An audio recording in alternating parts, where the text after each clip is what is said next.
U.S. is hitting record COVID cases. Europe is getting back to business.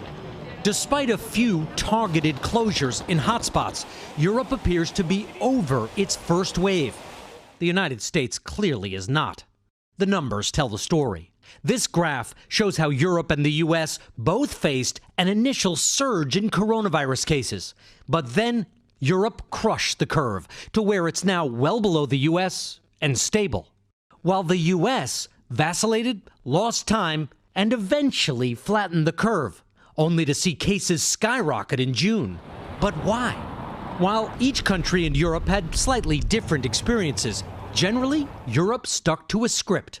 COVID policies were national, not up to local discretion.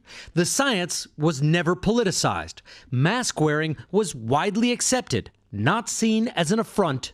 Closures were enacted quickly and lifted slowly. European countries are looking at a number of countries in the world, Brazil, the United States, India, Russia in particular, as reservoirs of infection that will continue to pose a threat to the rest of the world. Dr. Anthony Fauci admitted the U.S. isn't following a winning formula. When you compare us to other countries, I don't think you can say we're doing great. I mean, we're just not. COVID has been a test. The U.S. so far is failing it.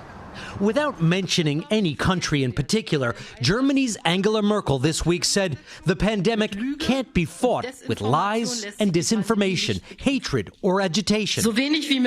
She said COVID exposed the limits of fact-denying populism. President Trump has insisted on reopening schools. Here in Europe, that's already happening.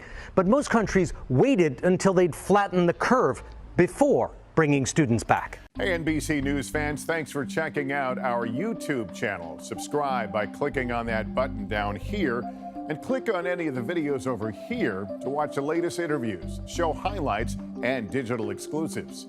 Thanks for watching.